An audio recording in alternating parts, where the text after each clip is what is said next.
Good afternoon. Anyway, thank you again for coming, and I'm really delighted to see all of you today. This time around, I've decided to talk about what the Pakatan Harapan or the current government has promised in terms of the education reforms. And I think this is a subject where I think it is going to be very exciting.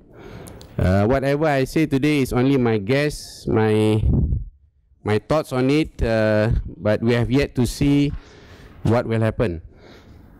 And Dr. Mazli is someone that I know, not that very well, but I know him, where he came from. If there is anyone from the management of Sunway University, I have to remind that one of the ministers now in the cabinet actually was looking for a job here, but it didn't happen. Whether that minister will come back and question Sunway about it, I don't know. Who he didn't know. So that is the first thing to start. And secondly, coming to this seminar, actually I have been having 5 days of flu, cough and so on, and my wife was saying, "You're still not well, why are you going?" I have to go and give my seminar today. I've been booked to give this seminar. Well, I said, look, Tun Mahathir is 92, right? And he's spending 18 hours a day working. So I say, shouldn't this be motivation for everybody in the family? She kept quiet and asked me one question back. How old did your mother live to, you know? I said 85. So don't be so optimistic, you know.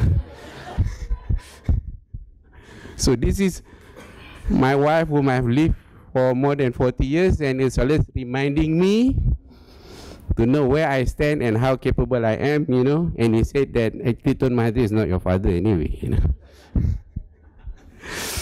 Now, I have to go on with this talk. Look, the last time I was giving the seminar, or all the seminars before this, it was in the previous government. Today, it is a new government. And we know that the new government wants transparency, openness, it wants people to criticize, give ideas and so on. Isn't that the case? Yeah. Yes. This is what the era is all about. But I must tell you of an interesting incident that happened to me, not after the recent election, because results are announced very late, isn't it? But the last election, GE13, results came back early. And I remember I was in Malacca and I got a phone call. And this phone call was from a political secretary of a minister who actually was very upset with me. He was upset at that point of time because while I was the vice-chancellor of I was not able to control a few professors, and they were saying things that I think the government didn't like. In particular, there is a center in the University of Malaya called UMSUDEL, University of Malaya Center for Election and Democracy, where this professor was doing surveys after surveys and releasing the results. In GE12, BN got a lot of popular votes. Then as we approach GE13, he predicted that the popular votes has gone to the opposition and so on, so the government didn't like. And he said, why are you not controlling your professors? This is something that the Vice Chancellor will have difficulty to answer, right? Because, you know, this particular director of that center, you may know the name, Professor Redwan Osman, who is the president of UNICEL now. And UNICEL is of course owned by the Selangor state government. And every time he has a finding to tell the nation, he will send the results to me and say, Prof, this result's okay, can I announce it? And my response to him or any other professors, if these are real results, these are not made up results, go ahead. But you know, for a vice chancellor to do that, you're taking a lot of risks. And at 11 o'clock, the day after GE13 result was announced, I got this call from the political secretary, Prof, now I proved the point. The government is still in power. Prof, I'm sure people like you cannot last very long with this government, you know. You are not able to control the professors, the universities. But anyway, Prof, if we meet anywhere in a mamak shop, we can still be friends, right? I say, fine. There's no problem. And I told him, look, the power to appoint a vice-chancellor lies in the hand of the minister. If the minister thinks that I cannot do this job anymore, fine, so be it. But after this GE14, I have not called him. Because his boss lost the state seat and the parliamentary seat. But when I think about this, I better don't call him lah, you know. Give him peace of mind lah, and it's okay lah. That one matters of the past. I'm happy anyway, you know. But he's going to run for next president. Yeah, it's okay. Good luck to him. But such was the case before, and such is the case now. By the way, I've been holding many seminars in Sunway. There was a seminar about 1.5 years ago where I must tell you, a day before the event, I got news from the admin office telling that 5 special branch officers will be attending the talk. I still remember down there giving the talk, and I still remember one of the special branch officers was sitting right there with his camera on. I don't know whether to shout or what, you know, because the flash is into my eyes, and I really cannot talk that day, you know. And 5 special branch officers, why so many? You know? But again, that was the old regime lah. But alhamdulillah today, in fact, somebody told me if the previous government were to win, I think they will pick me up lah. But today I'm a free man, thank God, and I can still argue with my wife. Now, for sure, the Pakatan Harapan's manifesto promised big changes, and as I told you earlier, that the University and University Colleges Act will be reformed, will be abolished. By the way, I'll show you a slide later on. All right, and here what it says that Pakatan Harapan's belief is that education must be free. So I want to stop here and look at some of the management of Sunway University. Sir, it's going to be free. How are you going to survive? How are you going to pay the professor's salary? Right? And the director of security that's nodding his head. Sir, will you still have a job in 6 months from now? Of course, this word education must be free, especially in public universities and institutes of higher education. Again, this is taken word by word from the manifesto. It says especially. That means it includes private university, right? It's not just public university. So this is where in my last, series of talks, I've been telling people here, the academics, the university management, that we must think of a day when actually there'll be very little funding for universities in Malaysia. And it seems that if this is going to become reality, you have to lower your fees. There's no such thing as keeping your fees, keep increasing your fees over time. It's not going to happen anymore. And I've been telling what should be done in order to take care of that kind of situation. But the problem is people in the private universities never want to believe that. Just like a lot of people never believe that the Pakatan Harapan can win the election, right? And I'm telling you, people never believe that one day. And I think it's going to happen, that education in Malaysia will be free or almost free. And here in that document it says UNICEL, University Selangor is a perfect example of this, and under our administration in Selangor, in which it has begun offering free education in stages despite having to bear the burden of debt from the previous administration. It's using UNICEF as the example. When I was preparing for this, I actually contacted the president of UNICEF, which was my former Dean of Arts, and I asked, he said it's true. We are trying to slowly bring many more courses to become free, especially in the foundation stage and also in the year 1 stages. And the Pakatan Harapan government is using a private university they own as the example already. Okay, so in other words, they are likely to push this agenda in a few years' time lah in education.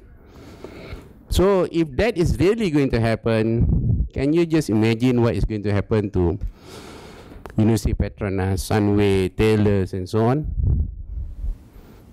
Well, what is the likely scenario, you know?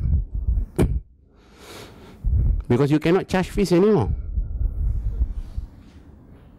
How do we solve this problem?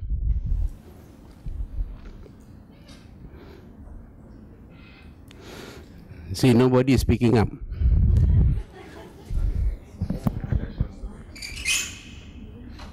Yeah, more international students, but honestly, even now, trying to get international students is very difficult, very, very challenging.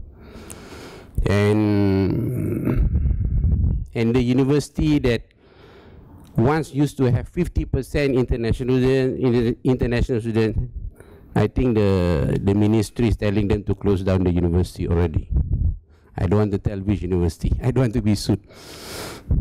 Because they were thinking bring as many foreign students there, charge them higher fees, but they were not watching at the quality the students are, whether these are serious students or whether they come here to spend a week and then go off and do their business here of prostitution or black money and all that. And they have big problems now, you know. So, ladies and gentlemen, immediately you know there's a big problem if the government is going to go ahead and press for this. And this reason, if you all remember, I mean those who have been attending my talks, I keep emphasizing that the government should only give licenses to open universities or colleges to those people or company who doesn't know what to do with their money. Not to people who think that they can make money from education. God are those days. Only give licenses to people who doesn't know what to do with their money. I don't know whether Tan Sri Jeffrey Chia, who owns this, his foundation owns this university, whether he'll be agreeable to that or not. So this is the way our education is going to be for the future. Of course, the government is promising that these institutions must have autonomy to carry out their responsibility. In other words, the government is going to give a lot of powers to the university after this, and including the public university. And that I think is interesting because there are great advantages to it. I'll come to that in a minute. And if you look at University Industry Selangor, the logo there, originally it's called University Industry Selangor, but now it's shortened to University Selangor. It is a private university established on this date, owned by the Selangor State Government, chaired by the Menteri Besar Selangor. It has 11,000 students now, 800 staff, heading towards free education, no tuition fees charged. Will the other private university be forced to do the same? My thinking is that if under the Pakatan Harapan government, the performance of the economy grows, if the surplus grows and you have more wealth in the system, I think they will implement this. At the moment, they may not be able to do, because the current concern is to correct the debt situation and so on. But I think in future, if things go well, I think this is going to be the reality, bearing in mind that this is the promise of the government. Now, there is in that document called Commitment 4, provide free educational opportunities, guaranteeing good quality free public education. And then allowance for low-income families, repeal Universities and University Colleges Act, and foster creative thinking, critical and analytical thinking. If you read through the document, you know how the government is thinking of how to do this. Number one, they are going to give UC free, complete autonomy. They are not going to tell the Vice-Chancellor what to do. And the Vice-Chancellors will not be appointed by the minister anymore. Okay, that is the promise already. And then when it comes to students having freedom, creative thinking, critical and thinking, and they, in the document it says that students union are free to do whatever they want. They will not be controlled by the university administration anymore. Fantastic, isn't it? Complete freedom for everybody. And the professors can say whatever they want. Isn't that wonderful? Yeah, and the Vice-Chancellor need not follow what the minister say. So Dr. Masli will have a very big headache, right? He tells universities to do this, nobody is listening to him. How does he want to control if this is the case? Headache, right? Problems, isn't it? But of course, I think at the same time, the government will say, okay, you have freedom and so on, but you must have ability to raise money, create new income sources. Because with a lot of freedom and responsibility, you must carry responsibilities to generate money and so on. Because whether we like it or not, the government financial resources is not unlimited. So up to a certain point, the university must be able to generate money themselves. Okay, we'll come to that in a minute.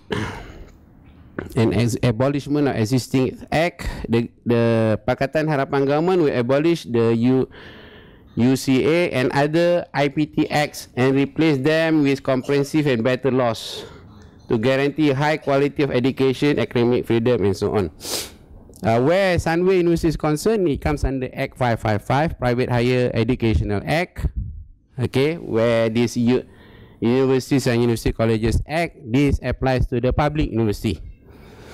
Which actually to amend the act and to combine together is actually easy. I can do it in one night.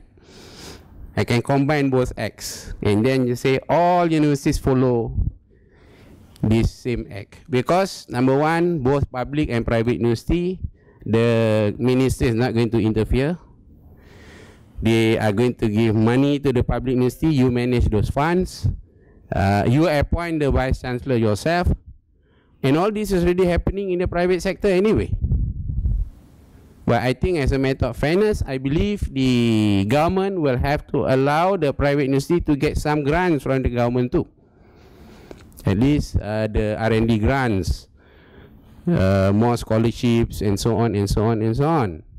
So I think to combine both is not so difficult. It's just a matter of, at that point of time, it's just a matter of how much grant from the government. Because at the end of the day, the university is going to decide how they want to use the money. And the university is going to set their own KPIs anyway. So the KPIs of the Vice-Chancellor, the KPIs of the professor, they set it themselves. Actually, there's a lot of advantage in this, you know. Because to run a university where you know your real boss is the minister is a very difficult thing to do. I went that hell over 5 years as Vice-Chancellor of UM. Every little thing that happens in the university, you have to answer. If the students were to demonstrate and make noise, you have to take action. And that action is very, very, it is something that you don't like to do. You know, but now even the government is telling the student is free. You don't control the student union. Hey, this is paradise, man. I have never dreamt that this will happen in this country, right? I think if the students wants to demonstrate every day, that's okay. If the professors wants to demonstrate every day, it's okay. Which means that you need to have very, very good vice-chancellors, right? You must have, you must clone Clone M and all these clones will have to hate the to become vice chancellors of the public university because complete freedom now. Okay, so that is how things are going to be. So in my thinking, I know what is right, the Act 555 for the private higher education. In Act 555, all the responsibility lies in the CEO or the president of the private university, and for failing to comply, the president of the private university can be fined 50,000 ringgit or 3 years jail or something like that. Luckily, I have not been brought to court lah for any of that, you know. But there is such thing there. But there's no such statement under the Universities and University Colleges Act, luckily. But under Act 555, there is that clause where the CEO of the private university can be arrested, charged, and fined up to 50,000 ringgit or just jail sentence, you know, for not complying. Okay.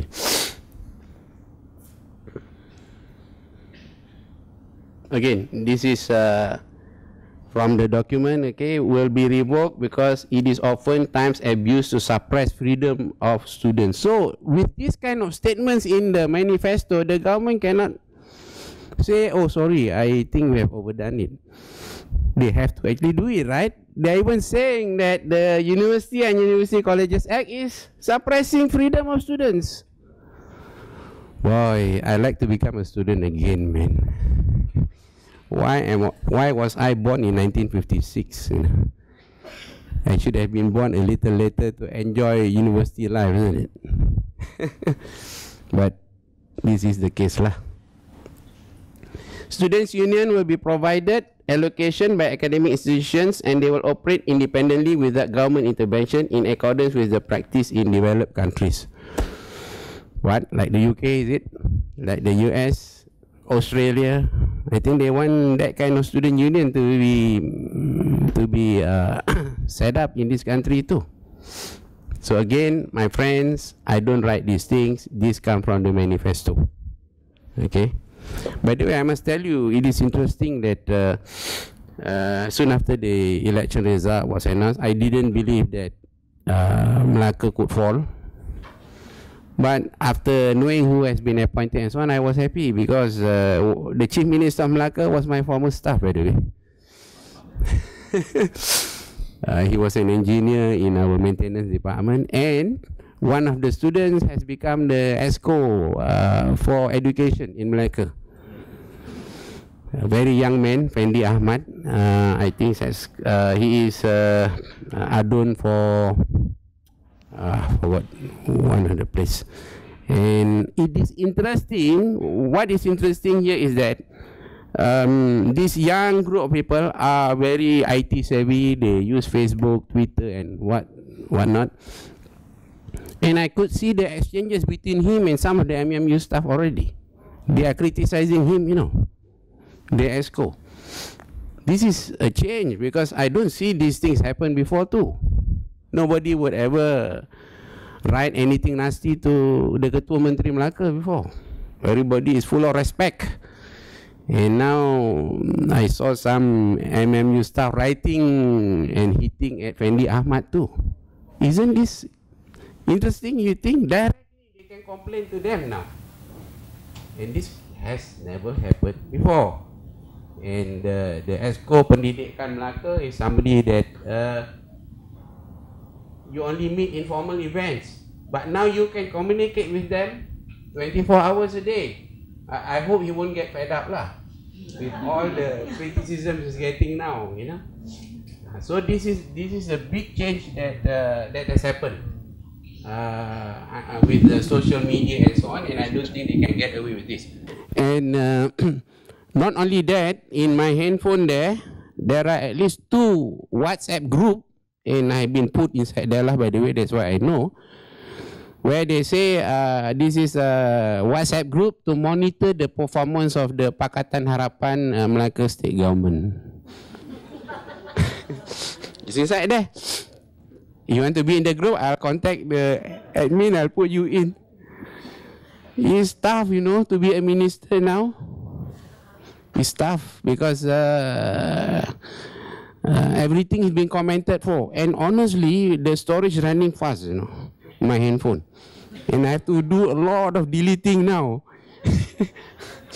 But this is, I think, a positive change, right? Because immediate feedback to those running the government, you know, and I think this is a great thing. And I can't believe that MMU staff is criticizing the Adun for this and for that, you know. That I think is interesting.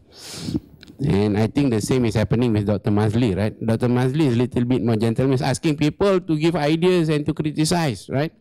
He was here, remember? So you all should be very happy, isn't it?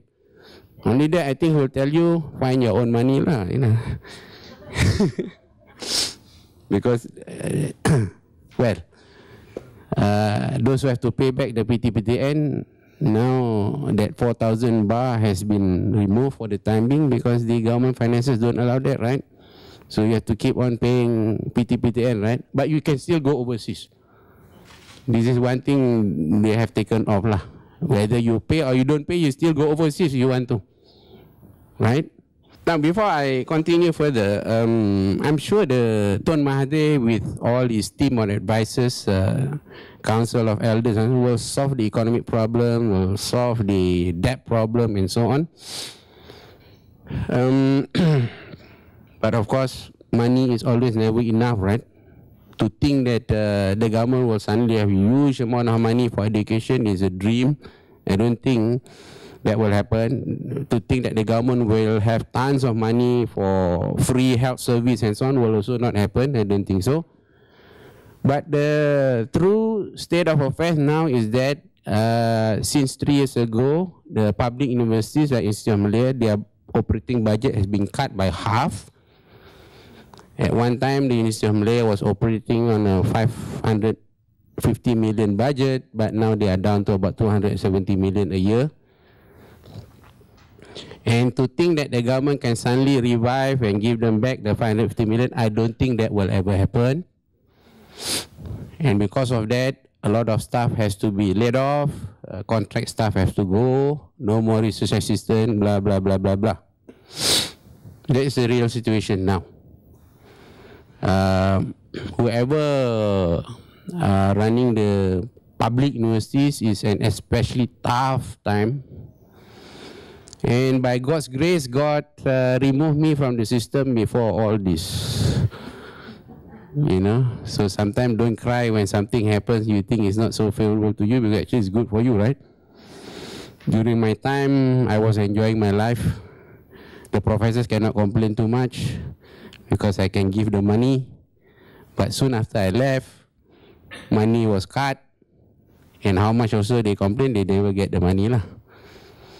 Alright, so the situation now is fairly tough. Budget cuts has been there, and not only that, you know that there are more and more private universities being closed down.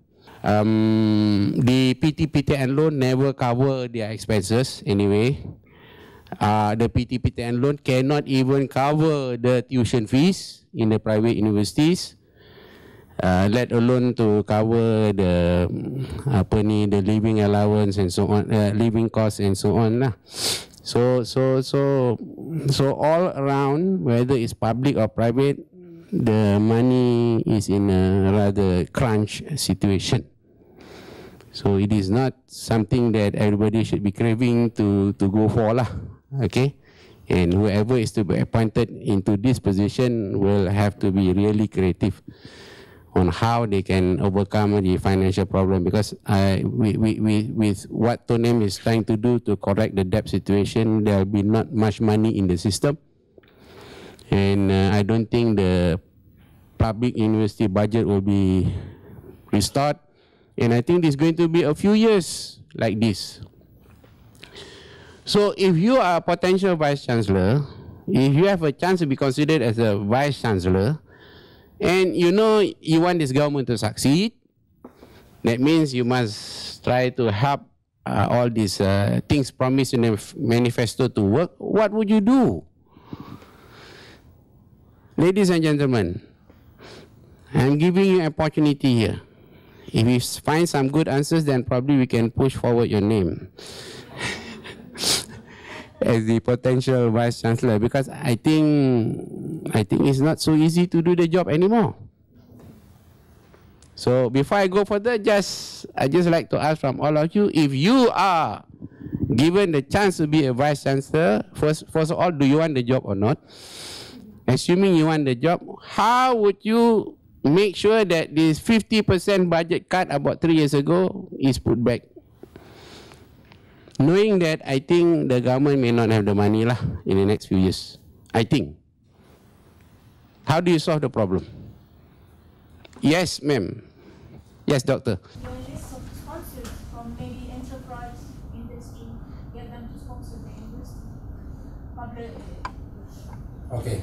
corporate social responsibility. Yes, this is an answer that I normally get. In most of my talks, they say, oh yeah, why not endowment lah, why not get the private sector to contribute, give funds and so on.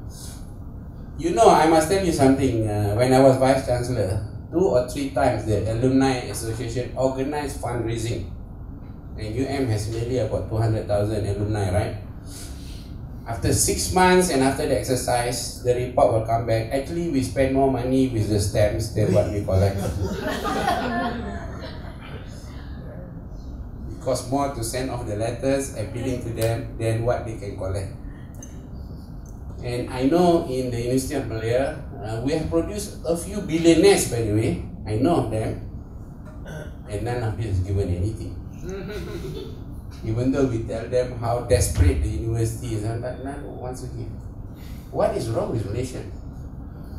Can you all tell me? You all are Malaysians, right? Except for a few of you.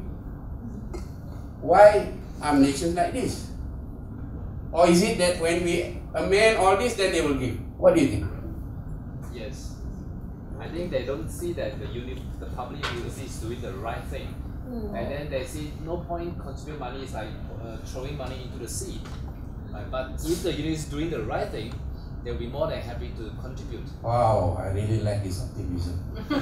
Thank you, bro. I'm very happy. I really hope what you say becomes reality. Do you all think it is a very good thing if suddenly when we change all this, then wow, gets 100 million, 200 million every year through fundraising? Isn't it? No. No. They won't? I said no. No, you don't think they will give? Oh, why not, ma'am? Because they think it's the responsibility of the government. But government no money, the government has to put up a tabung already. Right? So university must put up a tabung too? Yes. I think it's got to do with the value system and education. Value system and education. Whether people believe in that. And that's not something which is overnight. So it's over the years. So assuming we get rid of University Institute College Act, we find the best person to be the Vice Chancellor regardless of race, religion or whatever. Money he can't do anything. Pardon? Without money he still can't do anything. So how, sir? The university is about to collapse. The government must maintain, I think, at least until we build up the system. How long do you think this will take? Give me a time frame, please. They go out of track, we go back. Yeah, roughly how long, sir, before we come to another steady state where people are so generous? Sorry, talking about the syllabus and all those. Yeah. Okay, we change the syllabus. Make it the best. Sorry. 1-2 generations maybe. How long is that? How long is one generation? How long is one generation? 30 years, 40 years. 30 years, one generation. So 2 means 60 years. Hey, I won't be around to give any more seminars. We have to start somewhere and then working on it step by step. Yes, ma'am. You seem to be raising high. Yes. I think the Chinese school Guancheng is very well funded by businessmen who believe in the school.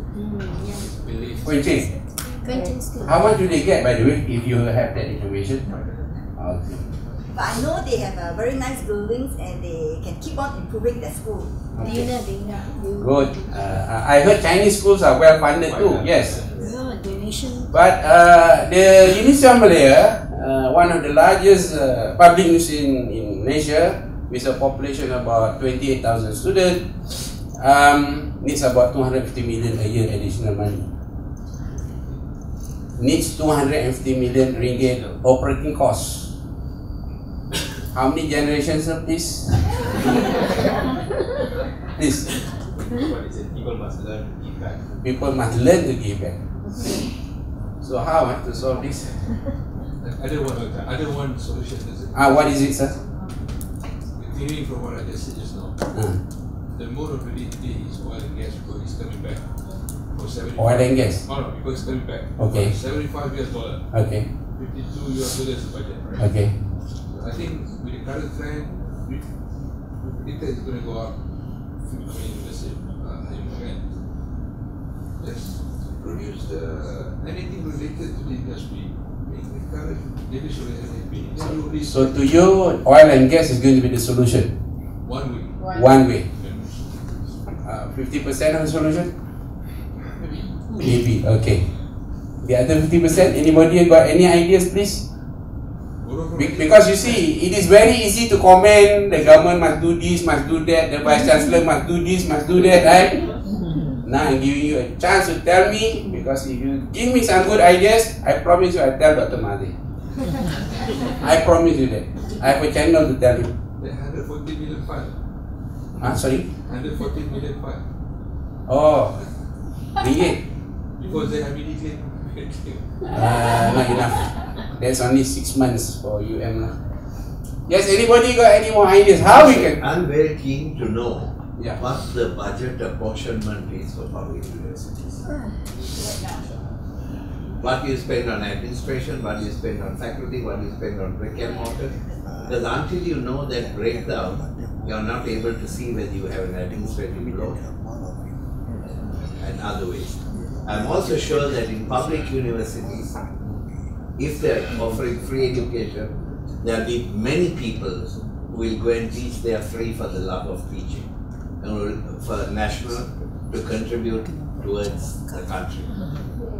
For your information, the budget of the University of Malaya is only about 1/8 of the budget of National University of Singapore.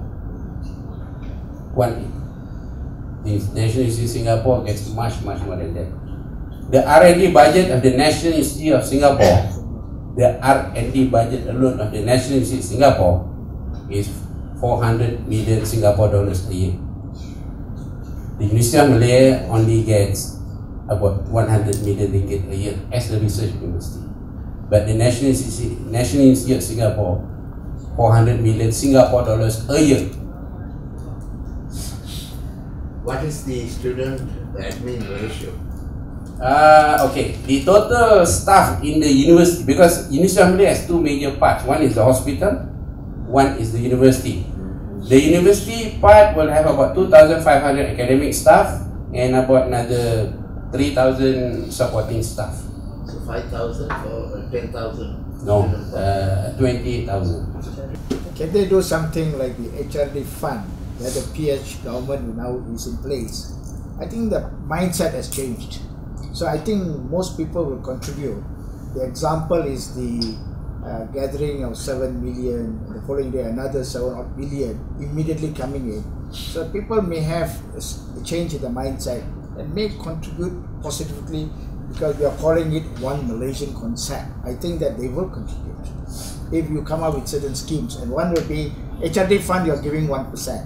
Put another 1% or 2% per for education. I'm sure that thought might go through. I don't know. You know, so far in the Institute of Malaya, the single largest contributor from any individual is a banker. And this was actually done during my time.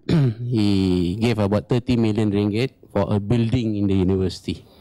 30 million ringgit cash from his own pocket. But throughout the history of the Institute of Malaya, not a single individual has matched that. Okay, this is facts lah. And by the way, the University of Malaya is the university with the biggest endowment in the country. All other universities has much less than that. But even that also, the endowment money cannot be used because a lot of the endowment money are mandated for certain specific use. So the university cannot even use them, but only for certain specific use. But nevertheless, ladies and gentlemen, I have to say that actually there is a really big shortage of cash in terms of supporting the operating costs of the university, and if no additional money is given, then a lot more things will give way lah. Alright, so this is the story about the public university. The private university is worse. I know of private colleges where they don't pay their staff salaries for 6 months and things like that, or sometimes when they are able to pay, they give half-month salary, things like that, in the private college also. So I'm talking here to tell you about what is going on in the industry lah. You know, but of course we really want the current government to succeed, to restore the debt, the GDP ratio and all that for the good of the country lah. I believe in the long term we will make it, but in the short term, this is what I'm always stressing the fact. I hope Malaysians are patient enough to give the government a chance to make good whatever is happening, because it is better to be like this than to go on like before and suddenly we discover a very big hole lah. It's not worth it. Anyway, I have to go on. Okay, under the new act, all this must be inside there, including giving money to private institutions, but I don't think the government will give much money. But they will allow the private universities to have access to government money, not only for R&D, but funding for other things within the private university. But I think even then also there will be not enough money lah. Okay, there won't be enough money for private universities. Actually, the other problem also in this country is this, and I think a lot of private university owners will be very upset if I tell this, because there are many private universities in this country, but not all of them are up to the mark. Not all of them actually meet quality standard, even though say, oh, we are MQA accredited. Because I know the system is not 100% trustworthy in my opinion. Because I used to be the CEO of a private college once for 10 months and I know what goes on there.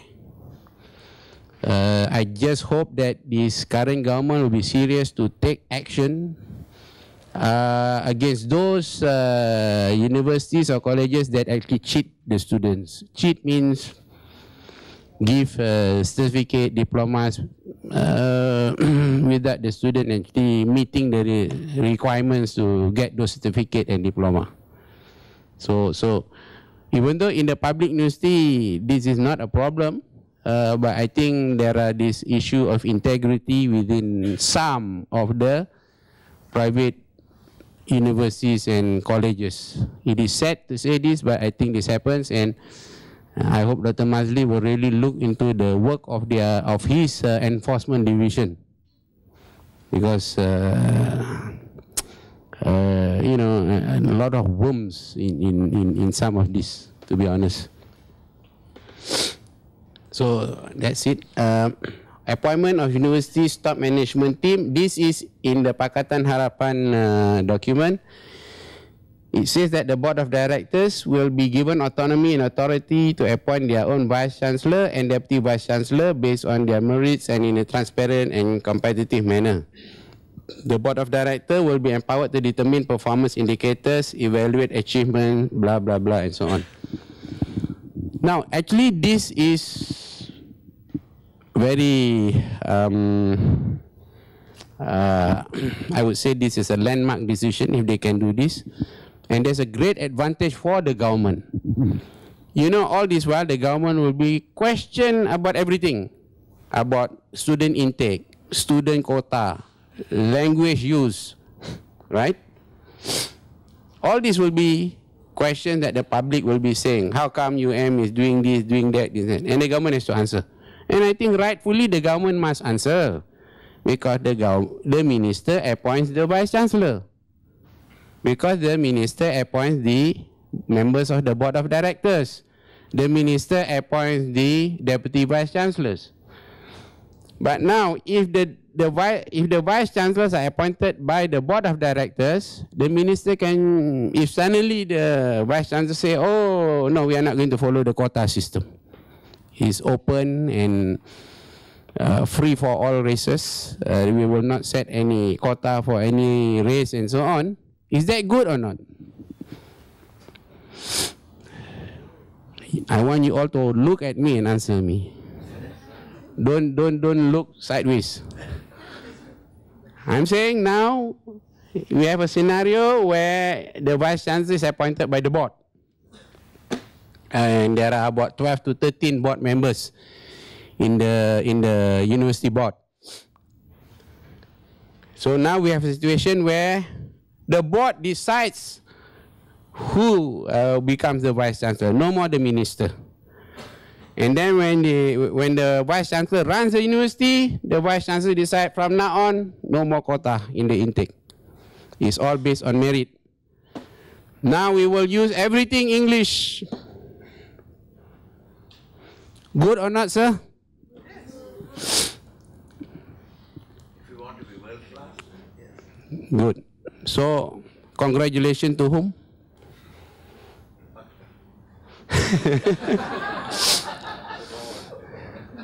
What will happen to the vice chancellor?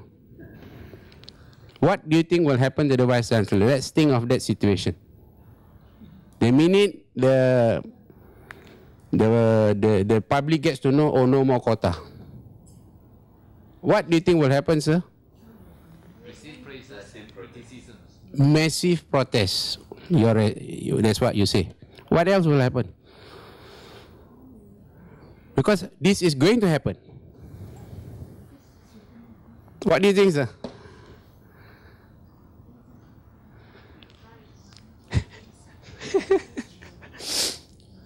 I'm going to ask people who always respond very fast to me and see how they respond this time.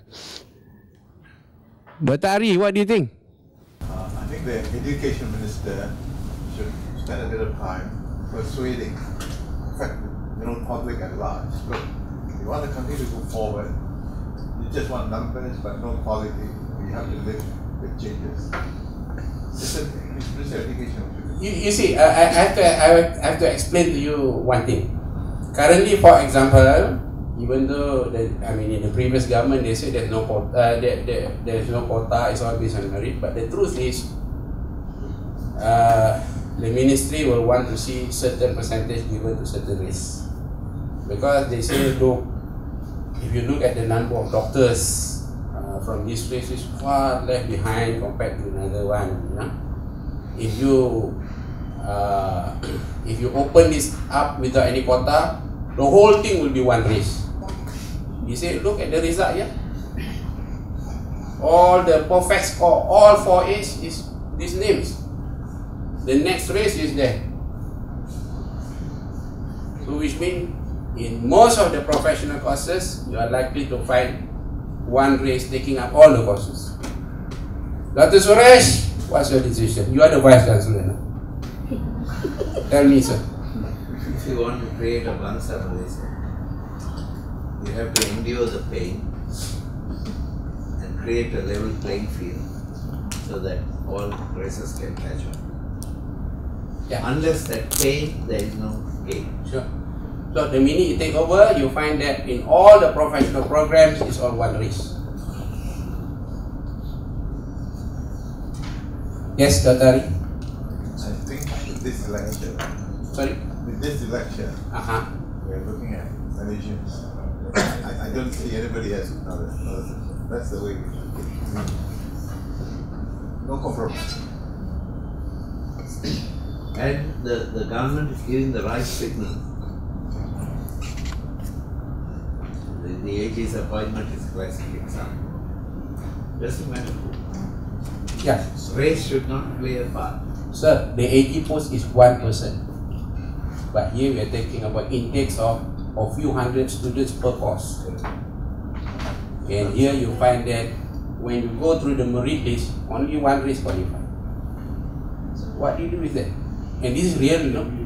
It's not made up. I've been through this process many times in the university. The government will still give a range, timeline to comply with. So what is your suggestion if you are the Vice Chancellor? There will be some kind of transition period during which So if you are the Vice Chancellor, you are going to come up with a certain transition period before the full merit system. I think the Vice Chancellor will be controlled, will be given a guideline. No, the Vice Chancellor is free to do whatever they want, given autonomy. I don't think blank check. So you don't think I don't think there will be a blank check. there won't be? In other words, the Vice Chancellor will still have to. Some kind of guidelines. And you think that's the way lah? I think so. So how? There's another opinion here now. Yes, sir? I just have a question. Why are you so concerned with race? As a educational institution, shouldn't you care about the quality of education instead of race? So what if it's all one race? Sir, I'm talking about you being a Vice Chancellor and you have a situation here where you have to make certain decisions where whatever decision you make, there will be an impact later on somewhere. You'll find some people being upset and so on. And all these things that maybe the country was trying to address, like imbalance in terms of how many professionals and so on, will go haywire again lah. I think the way to do is to think evolution, no, not revolution. Because if anything sudden change, then there will be repercussions. But if you do it gradually over a certain period, so people get to adjust. So in the end, it won't be one race. Maybe, let's move along. So basically, ma'am, you are saying do it gradually, is it? Yes. If you are the Vice Chancellor? Yeah. Okay. Yes, sir. Yes, ma'am. Maybe you can have just a quota for certain underprivileged communities like low income, orang asli. So you are still saying there must be quota system for certain groups lah. For these certain groups, because there is not a playing field for these groups. But Tun Mahathir has made it very yes, sir. Yes. Tun Mahathir has made it very clear that the quota system has not benefited those whom it intended to benefit. Okay. So, sir, as Vice Chancellor, what are you going to do? If Tun Mahathir is leading this agenda, and his view is that the quota system has not helped those it intended to help, that means it is a flawed system. Okay. Well, because you get some of the ministers get into programs where they are not qualified to, so that's it. It is more of abuse of the system more than anything else, you know what I mean? So that's a different issue. You want to say something, yes? I think it's over timeline, and the timeline must be there. Okay, over timeline lah. So it must be fixed. Like they say gradual evolution. Yes, sir, doctor. I think the affirmative action is a very important policy in this country. It has to be continued. But it has to be continued in terms of merit. You have been to the IITs. They continuously have got an affirmative policy that is mixed with merit and with affirmative policy. And they have been very successful in that whole operation. I would think that South Africa follows an affirmative action policy. PHEA followed an affirmative action policy. India follows a very strong affirmative policy, but with great merit-based affirmative policy. Sri Lanka also followed a merit affirmative action policy. So basically, you are saying in a way it's in a controlled manner lah. Yes. Not suddenly open up. No. I would say that it must be more need-based also. Okay, good. With just this thing that I put to you today and polling the views, nobody is saying just open up, except maybe 1 or 2%. There are people who are showing concern, right? And I'm saying this if you are the Vice Chancellor. But I think there's a very important document that many people seem to overlook.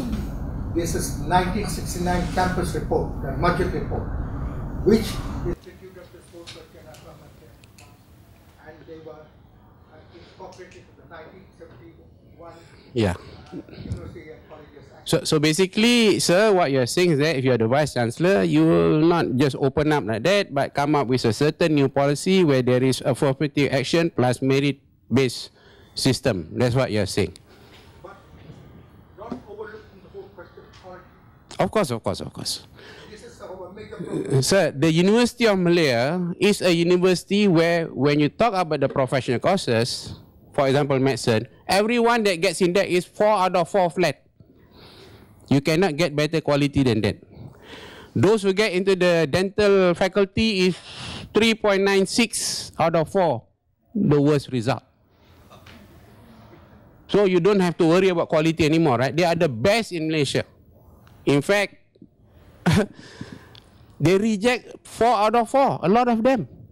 Because they only have a certain number they can take into the medical course, for example. And the engineering faculty, I think, is easily 3.85, 3.9. So, which means they are already the best, right? So, no issue about quality anymore when it comes to the University of Malaya lah. But I think when it comes to medical program in all the public universities in Malaysia, I think everybody must have a A+ grade lah to enter any of the public university medical schools. So the issue of quality is not there. But maybe issue of the teaching quality ke the facilities, that's something else lah.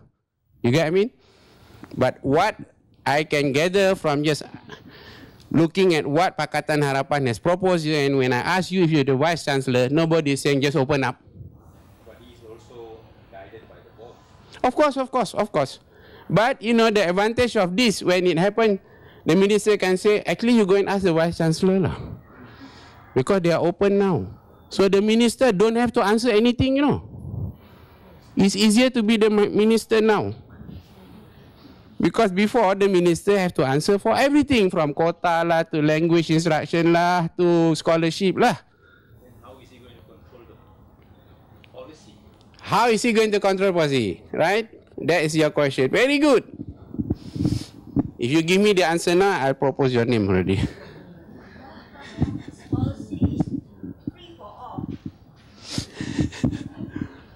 Now, please remember a very important, from the select group of people, a lot of you may be quiet, but I think I hear more people say do it in a controlled manner, a gradual manner, and taking into account of merit plus the disadvantaged groups and all these things that I'm hearing. Nobody is saying open up for all, except maybe one person. You see? Right or not? And this is if you are the Vice Chancellor. Okay? And I think you are changing your thinking already. Great financial, there's a thing called the parable of the boiled frog. Okay. If change is immediate and painful, people will jump. Sure. Otherwise, they'll get boiled in the hot water. Now, let me also put a statement here that the responsibility to answer is not now goes to the university management. And of course, the university board. The chairman of the board say, well, I didn't know he's going to behave like this. I thought he was a good man after all, you know. The university board will get away with anything, by the way. They don't have to answer anything. Because no university, no chairman of university board have to answer anything. The Vice Chancellor has to answer. Now, the responsibility is for the Vice Chancellor to answer all these questions. Nice, isn't it, to be a minister? And I hope Dr. Mazli realize this and do it quickly.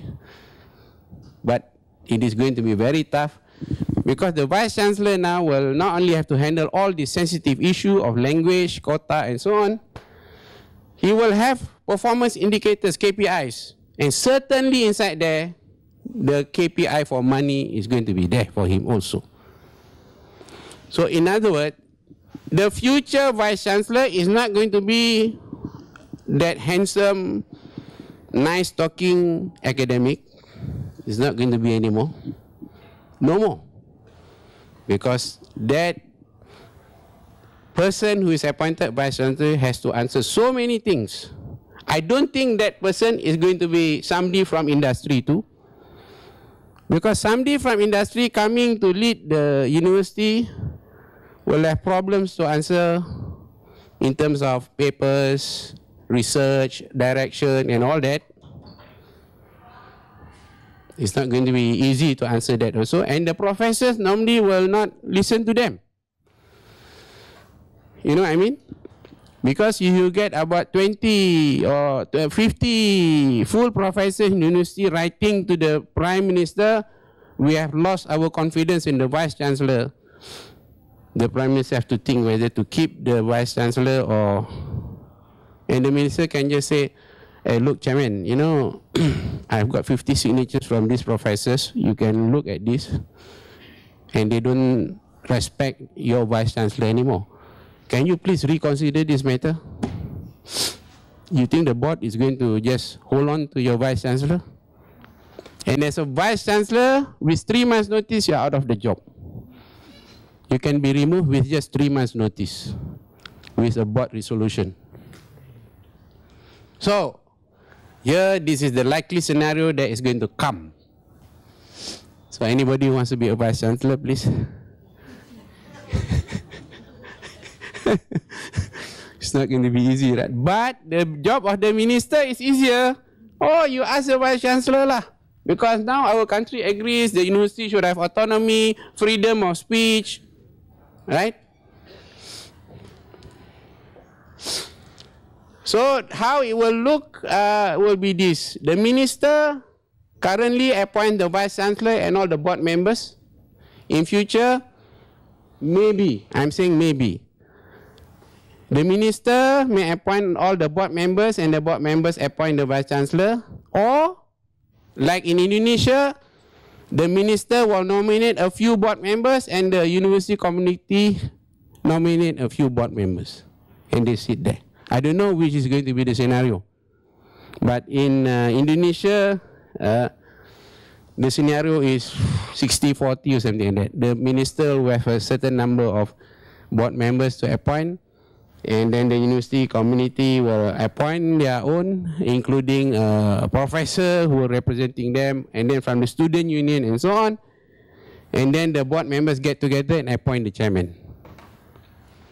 So this is going to be an interesting scenario, whether the minister is going to appoint all the board members or whether he's going to give. Yes, sir?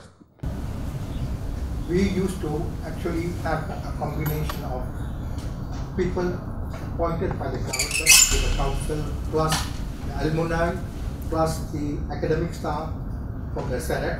We had 2 representatives in the council. Plus, we did not have student representatives there. But then later, when the University Colleges Act came to be, all this was changed, and the government appointed practically everybody, including the Vice-Chancellor. So, with the proviso, he has to be suitable and acceptable to the government. What I will say is this: I've sat on the university boards, private, public. In the UM board, I've sat for quite some time. Previous to this, before all this amendment is supposed to come, I would say the board of directors are just following whatever is told from up lah. That's basically what it is. Because the appointment of those people you say that comes from industry, it is the minister who appoints actually. It was not from the ministry, from the minister who appointed. It was alumni who appointed 2 people. Yeah. The academic staff appointed from the Senate, we appointed 2 people. Okay, so sir, that is still around, but the names have to be given to the minister for the minister to appoint. No, not before. Oh, that one During our time, it was not so. Okay. It was independent, the council was independent. Fine, maybe. Yeah, Ari, that's Ari. Actually, University then was like this. This? Yeah. This is only there. But let me take a more important point. Okay. There are about 500,000 Form 5, Form 6 students leaving the country. Right? I just remember that. There are 20 public universities, which 20,000 roughly. That comes to 400,000. Okay. Now, the course, these are 4-year course, 5-year course. Let me make it simple. It's a 5-year course. Roughly 20% of our, 1 in 5. 20% of our leaving school years are in universities. Now, there is a problem because many countries cannot progress if I am the super boss doing things.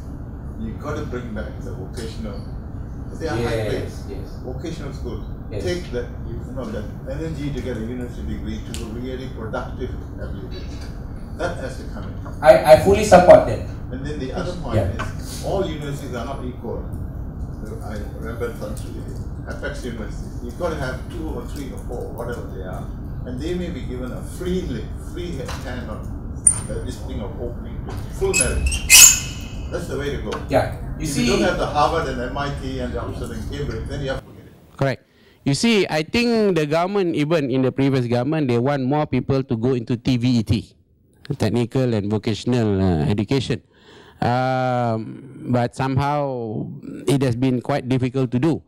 But under the current circumstances where a lot more private universities are having difficulties and so on, so I think a lot more people will think that it is better to go and do technical and vocational education. Actually, there's a good thing from all this also anyway, because at the end of the day, our country needs those people in at that level too. Not everybody going to universities. So I think this is a natural way how the system is taking care of the numbers, But even at the technical school, vocational school, there's supposed to be democracy, there's supposed to be freedom of speech. And I think even the principals of the schools also maybe will be done through election or something like that.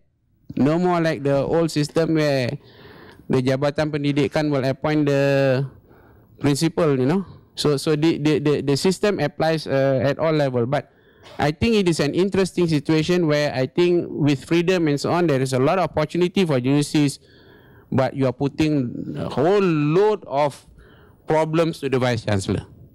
And sometimes, we expect too much of the person, but without realizing the problems that he has. Because by just asking whether we should just open up everything or should there be a quota, I think you have difficulty to answer anyway. Because let me tell you, get this thing wrong, and you will destabilize the whole situation again, isn't it? See, this lady already saying that. I didn't say that, right? I don't dare to say that. But she's saying that it could swing back. So, you see, at the end of the day, you have to do things in balance. You may get a lot of people saying, oh, everything must be open and so on. Yeah, but there's always a but. And you, being in that response position, you must understand the various sensitivity, one, how to implement it in a wise way, and not only that, now the responsibility on you. No more one person called the minister. But then, of course, the rakyat will just blame the government. Yes. Of course, of course.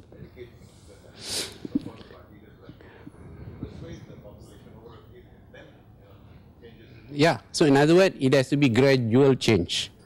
Because, what I'm saying there, because I saw this, because they say if you open it to merit, all the professional courses is just one race. This is the reality, by the way. Sorry? All the professional programs, medicine, dentistry, accounting, pharmacy, law, all. Do you want to see that happen? And I'm saying if you are the vice chancellor, sorry? Yeah. I want to go and see a surgeon. I don't care what he is, so long as he's a top surgeon. Okay. Greater autonomy for the board and management to decide course of action and policies. Well, maybe the vice chancellor say, oh yeah, I think we should follow what the government is saying, all courses in English. If you're the vice chancellor, sir, will you do that? Everything in English. Will you do? Will you do? Think about it before you answer. Will you do, sir? Remember, there'll be people reminding you, remember, dasar kebangsaan negara kita adalah bahasa Melayu.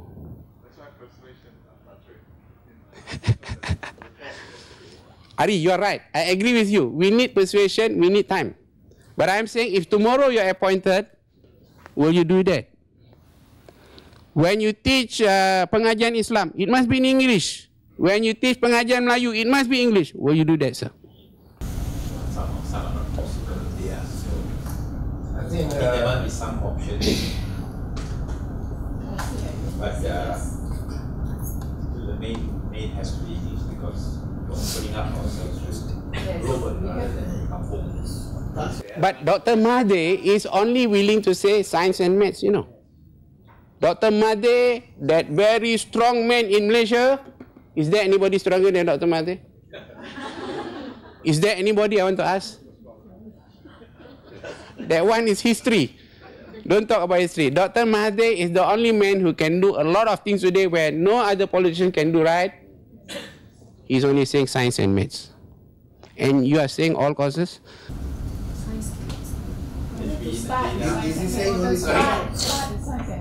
Start with science and maths. Because you know the education system has produced the kind He doesn't of say only science and maths. today. In a doctor in the house, he very clearly says English as the main instruction. I'm not saying there's a right or wrong answer. I'm saying if you are the vice chancellor. I'm saying he's not saying only science and maths. That is what they started with and was reversed and is quite over. I have a question for you. Yeah, sure. While there was this education I thought I should be asking, but it's okay. there was with this transition of education ministry, there was a lot of write-up about Muslim Ali. Yeah. So my question is, do you think he subscribes to the overall policies of Pakistan? He has to, sir. And in, I can answer in immediately. particular, Mahathir's vision. He has to. He has to. He has no choice. Whether he likes it or not, he has to. That I'm brave to say. He has to. Because there are a lot of people who express concern about that his thinking was a little bit different from what Mahathir's agenda was.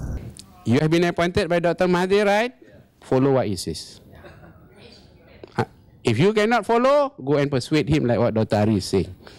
But he will not listen to you lah. I don't think so. But he is only saying science and maths, by the way, in the schools lah. So you must remember that. You know? So this is another reminder about language. I asked about quota. I told you about quota earlier on, right? So these are some of the very difficult things that you as a vice chancellor have to decide under the new system, but the minister gets away. Okay, more funding definitely is required to support free education. Government funding is not unlimited, so the university must be capable of raising more money. You know, I tell you, all these are sensitive issues, but the money issue is more pressing and more difficult. Try imagining you have to make good the budget of the University of Malaya where you have to bring back 200 million a year. What business can you do to bring back 200 million a year? Is there any business anybody knows? 200 million a year into the system. Dr. Mukandan, you are a businessman. What business is there that you can do to bring back the budget of UM where they early on they have lost 200 over million a year? What business is that? Oil and gas. I'm afraid the oil and gas is needed for health, for women's affairs, for road construction and so on. I think eating pineapple is better than trying.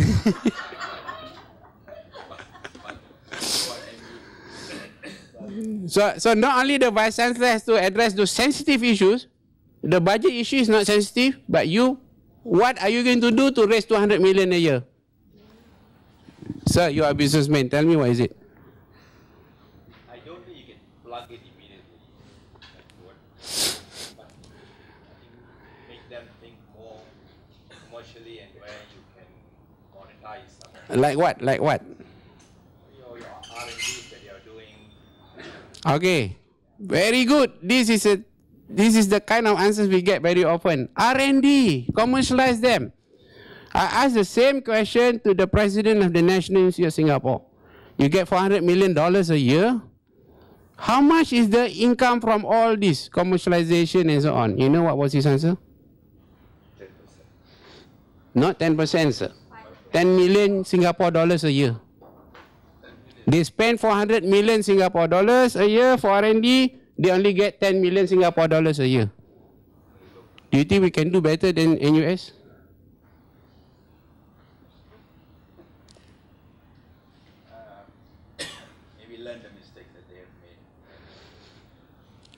Yeah. Okay lah, they make some mistake. Let us increase by 10%. It's still not 200 million, sir. Can't cover all that. So R&D is not the answer, I tell you. Many universities cannot even do it, by the way. Yes, Dr. Ari. There's another approach. Purely from the point of delivering of teaching. Okay. The use of technology with some tutors around. Okay. Would probably help. Reduce number of staff. Yeah, we have a slide on MOOCs. But sir, you have about 2,500 staff who are permanent in the system. Permanent government servant in the system. It is a very difficult thing to remove permanent government servants unless they have committed a criminal or disciplinary offence. Otherwise, you have no issue to remove them at all. You will lose even in the court. So yes, sir. Yeah. Discussing about what was promised in the manifesto, isn't it? Yes. Yeah, I think we need to take manifestos with a cup of salt. Okay. You don't take Yeah. You see it? Number one, that manifesto was prepared by politicians. Not just politicians, but opposition politicians who did not have access to a lot of information, especially information about money and so on, from the Ministry of Finance and so on. They don't have information. Right. So I think we should be smarter as not to take it too seriously. And I think the rakyat also will forgive the government if they are not able to follow the manifesto 100%. So I think it would be quite a waste of time, to assume that everything is going to follow the manifesto right to the letter, and then we have got to adjust to all that. I think it's a waste of time. Sir, you are absolutely correct. In other words, whatever has been promised may not be able to be delivered 100%. But I'm putting here whatever has been promised and just opening up to all of you today who are so keen to participate in this seminar to see how you are put in the situation whether you can deliver or not, or you are being brought back into realism and thinking of the various factors involved in making decisions or trying to implement some of this. So then you come back to reality lah, what I'm saying. You know what I mean? So, because very often, people will like to comment, they promised this, why can't they do that, do this, do that. But put you in that situation, whether you are willing or able to do it, that's another thing altogether. Yes, ma'am. In my country, we have the university education is relatively cheap. But the quality of the graduate is a lot to be desired. So what they have decided is to have two branches in each university. For example, I am a graduate of Faculty of Economics and Political Science. They have an Arabic section and they have an English and French section. The Arabic section is pretty cheap, subsidized. The English and French section is with fees. So the English and French section subsidizes the Arabic section, and this is done in the Faculty of Commerce, Faculty of Law, Faculty of Medicine, Engineering, because they have set up departments in English also in the Faculty of Engineering. So yeah, I think you are making a very good point. While we want to have complete freedom, democracy, autonomy, but in reality, these promises may not be able to be delivered as it is. Then requires, as you all agree, requires a lot of adjustments. Perhaps to appoint the vice-chancellor by the board and not by the minister, all these are good ideas. But in the implementation process, in running the system, these are various issues that you have to face and you have to adjust as you go along. And as Dr. Ari here says, you have to go gradually and you have to persuade the public to understand what is happening. And to be honest with you, I think, bearing in mind that a huge number of Malaysians still goes overseas and so on, there will still be a lot of dissatisfaction. Will be complaining, how come my children score all A's, but at the end I have to send abroad in order to do the program that he wants to do and so on. All this will still continue. You know, nobody can come up with a solution that almost the majority will agree to this, because at the end of the day, there are a lot of issues to be addressed, a lot of sensitive issues to be looked at. It's not just, oh, we are open. It's not as straightforward as that lah. So I hope people understand this. But actually, I've been told to stop actually. Okay, I have some graphs to show the kind of cut that has gone through all the public, you know, higher education allocation has dropped so badly, and there's not much has been given back. And here you look, UITM has been cut 946 million, you know, 2 years ago. If you are running UITM, Dr. Suresh, you used to have a very big budget, but now your budget has been slashed by 1 billion ringgit. Can you still run it? And you have 40 campuses to look after, and you have 200,000 students to look after. It's not so easy, right? Okay. Yeah, and in the case of University of Malaysia, 268 million was cut. Okay, never mind. And I have to stress a very, very important point here. You know, for many years, I've come to the conclusion that you must not allow private university to raise fees as they wish. Because if you allow that to happen, we are following the same sickness as what is happening in many of the developed countries like US, where they predict that within 10 to 15 years, out of 4,000 institutions in the US, 2,000 will close down. Why? Because of the debt problem. Because the college tuition fees has been going like that, whereas the inflation is going like that. Why can't demand and supply answer forces? Because everybody wants to send their children to the university. The cost itself. There's a long article on how the university money is being spent, but actually the cost of running universities has kept increasing. You know, with more courses means more manpower required. You know, new disciplines being done, more research has to be done. So actually, and if we don't control in Malaysia, actually in Malaysia the situation is already happening. And because Malaysian population generally depends on PT-PTN loan, and the PT-PTN money is already running short, that's why the effect on the closure is even faster than in the US. You know, but in the US it's predicted 10 to 15 years from now, 50% of the institutions in US will close down. But the problem of universities closing down is fine, but the students leave the institution heavily in debt, in heavy debt. You know, this is the biggest problem, and I think we better do something. And I think what the Pakatan Harapan government wants to do, that is to reduce the private university fees or make it free and so on, is a very good idea to control this, because we cannot let this disaster happen.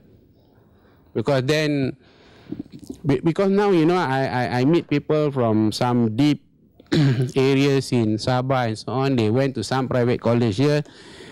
They did a BBA 3 years course, and now when they leave, they have 80,000 ringgit in debt. And I said, this guy doesn't have a job now, and now he has 80,000 ringgit debt. His parents have sold some land and so on, and still cannot find a job. I mean, yeah, he got education, but he's in debt, and the parents has to sell property and so on. And I met a few like this. So this is not necessarily a happy story to tell anyway, you know. And I met many young people, young graduates who are in this situation, by the way. And some of them tells you that if I know this is going to be the case, I should have gone to college to do just a diploma, you know, and work. Now they have the degree, but they cannot find a job. Yes, sir? Yeah. We Malaysians, we have got to change our mindset. We must not think that university education is compulsory and is the only way to success. Yeah. But in addition to that, we have got to facilitate, to create ways, other paths of success. And I think, for example, we should bring back, you know, the article clerkship for accountants, lawyers, and so on, whereby after Form 5, they go to work and they move up the ladder. And we should make it easy for them to follow such pathways. 100%. I agree with you 100%. This sort of thing must be brought back to save our young graduate. But I must tell you a further sadder thing than this. And you know who are these graduates who doesn't have a job? They also come almost from one race. They don't have a job. I mean, one or two races lah. You find that some races seems to be able to, the percentage of those who are jobless is small compared to some other race. I mean, I don't want to talk about race, but this is, the statistic shows that. You know what I mean? Yes, sir. Can blame, for example, the blades can blame the Chinese employers for not taking them and so on. But I think the bigger blame has got to be placed on the government, the previous government, for not making it easy for the rakyat to do business. In Malaysia, it's very difficult to do business. You do business, they ask you, they fine you for not having a license. And when you go to apply for a license, they say you cannot get a license because that's not the proper place to do business. So it's very difficult for people to do business. So I agree with you 1000%. But hopefully now the new government will correct all this. Number one. Secondly, I hope the current government will make sure that all institutions offering degrees, diploma must meet the proper standard. And there should not be any hanky-panky giving away free certificates. Because that was happening before. Then you charge students 70,000 for the degree, but you know, you give them a fake certificate, you know. So all these hanky-panky must go. We must deliver what we promised, tu saja. And we must be professional and with integrity. We cannot simply, I mean, for your college to survive, so charge as much fees as you can. At the end, you see, all these people jobless and ended up now has gone back to Sabah. Jadi apa? Jaga what is this, pelayan dekat Jaju School. You know? Where he will earn about 2,000 a month and he has a debt of about 70,000. That sort of thing is happening. This is sad in my opinion, you know.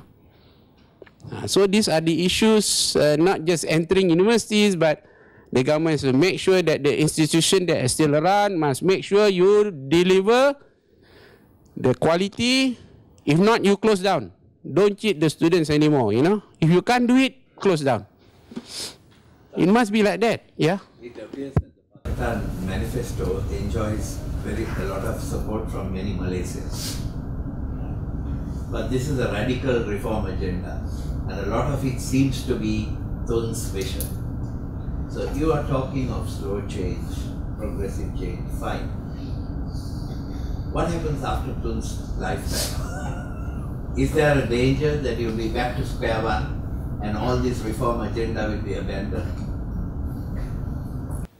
You want a frank answer from me? Yeah. Please, sir, don't tell anybody. This is my response to this question. It depends when God wants to take Tun away lah. It all depends on that.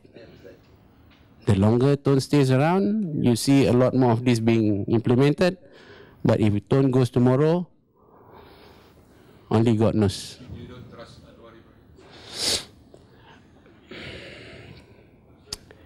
If you ask me, well, Anwar Ibrahim is supposed to take over. But Anwar Ibrahim has not been a prime minister. Tun Mahathir has been a prime minister for 22 years. Which US president is Tun Mahathir scared of? Tell me. He can comment against Israel, against US. He's not scared. Or even the Australian Keating and so on. Any home ministers dare to do that? Except maybe people like Jamal or whatever also. Who doesn't know what is. You know? So Mahathir has the strength to do it. That's why the reform agenda needs to be passed. Sure. If you ask me about Anwar, I don't know. Because he has not been tested as a prime minister yet. That's my answer. Any more question here on this subject? Because I think, you know, whatever you as a vice-chancellor you decide in the university, there are far-reaching consequences to every decision you make. Actually, you just don't get away. What are the two things under the previous government, the higher education minister has done in the previous government? Ini justru tak. Apa sih yang nampak? Saya nampak really very interesting. Okay, the question is that what is it about the previous government? Two things about the previous government that I've been impressed with. It's very hard to answer. Can I answer you sometime next week, you know? That's how hard to find two. But if you ask one, I will give an immediate answer. That answer is this, that when I was vice-chancellor, I threatened the minister, give me this money and I bring into the top 100, and he gave me the money. That has never happened before. That I was impressed because they believe me. Never got to the top 100, by the way. But it went up from 240 to now 114 in the QS ranking. And in the US News ranking, the Faculty of Engineering is top 10 in the world. So without money, all that cannot happen. Because when I became Vice-Chancellor of the University of Malaya, you find the chemical engineering lab 20 years old. The people wants to do genome sequencing and so on, they have to send to either US or China, and the result will come back after a few weeks. But now, within 2 days, they can get the result, so they can do for offline research. You know? So the government gave that money lah, which is good. Yes. So. I just want to conclude. I mean, this whole thing about education, education, the problem started with the leakages into the funding. Yes. Yeah. That is a fact. Yeah. Because of that leakages, that's why all the universities got stuck, right? Okay. Just for the record, I forgot to mention this. I think we are talking about the addition from DLC to development. Let's say development, for example. Since 1974 up to 2016, 922 billion has been paid in terms of dividends royalty to the government. The same government that been leading for 63 years. Yeah? Okay. Out of 1922 billion ringgit, 468 was during premiership for 9 years. Okay. So think about it. Katalah 922 billion, 468 billion during the last 9 years. And that was the period where we are having a lot of problems, right? Yeah. Okay. So now let's say if we manage, we plug these leakages. I think we shouldn't be at that. Yeah. Zol is making a point here that if you can plug all the leakages, the corruption, so on. In fact, they say if you can do all this, you can actually save 30% of the budget. And that's a lot of money. If you can save that, yes. But if you don't do this, if the leakages continue, we are going to bleed to death. And thank God the government is trying to stop the bleeding. Yes, I agree with you. We have to go all out and fight corruption and kill all. I mean, we should introduce this law like what China is doing. Shoot all the. Yeah, we should. Those who are who commits corruption more than 1 million, boom. Do you all agree? Good idea. Yes, sir. That's why. We're talking about it doesn't take someone with a very highly sophisticated answer. If you become the education minister, what is your vision? All this, they just say, just want to educate people. Go back to the basic. Teach them how to respect the elders, blah, blah, blah. Honesty, integrity. Yeah, it is said that Pakatan Harapan themselves had it in their manifesto that the Prime Minister cannot hold more than one position. But we know Tun Mahathir was very concerned about education. He wants to correct certain things in education, but unfortunately he cannot. You know, so which means the Prime Minister knows education is extremely important. If he has a choice of not being a Prime Minister, I think he doesn't mind becoming the Education Minister. What did he say? You know what? No, not to worry to me. Even he's not the Education Minister, he's not the Finance Minister. Any other day he quotes. Sure. I agree. No doubt about it. No, I think a lot of these changes will happen.